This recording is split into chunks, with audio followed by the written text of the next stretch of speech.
Hey, it's Dorleen. Welcome to my channel and welcome to my creative life. I'm going to be creating some stickers.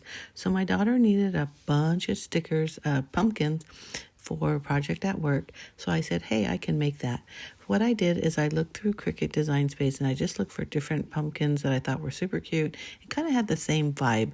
So I picked out 4 or 8 different ones and I'm basically repeating them. But before I do that, I'm going to add an offset on each of the pumpkins.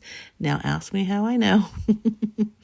But I did a whole sheet of these and I realized as I was doing the print and cut, they printed fine.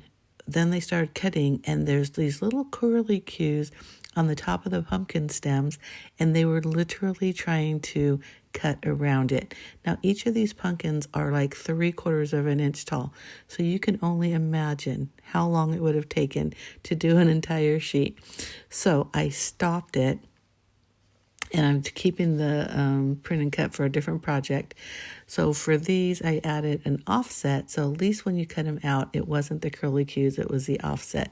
So once I did that, I went ahead and copied them all and filled the page. And I want to say there's 94 per page. She's doing a bingo game at she works for an elementary school. She's a librarian for books being read, certain Halloween or, holiday themed books. And like I said, why buy something when you can make it? And this was something new for me, so I thought it was really fun. Now, I just watched a sticker or making your own sticker series, free class kind of thing. And it's hosted by, I want to say, Mimi Jenkinson. So she gave some really good advice. Actually, all of the presenters did. I'll put a link below to, I'm not even sure if it's a website or whatever, but somehow if you want to look her up and actually the exact spelling. But it's so nice to watch these things because just because you think, oh, I can figure it out. I've made stickers before. I've done these. It really does help to watch somebody else do it. And when they're free, hey, why not, right? So what I did again is I just went ahead and just kept duplicating these pumpkins until they finished or filled a complete sheet. So that's why you see me keep checking on the make it button. And once I had enough, then I went ahead and hit the print and decided to fill the entire page. And, if you've ever done print then cut, that's basically what you do. You print it on your regular printer. And then once it prints, then you put that paper, or in this case, label paper, onto your mat, and then it'll cut out. And again, adding the offset makes it cut out so much easier. Now, I did all these pumpkins and my daughter brought them to school. I made 5 sheets of them, so there was like 470 or something like that.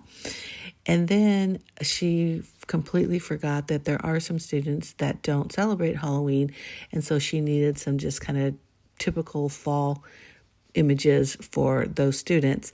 And so I did another full sheet of leaves and acorns. Yeah, leaves and acorns and plain pumpkins for, the students that they could still participate in the activity without actually making it a holiday event.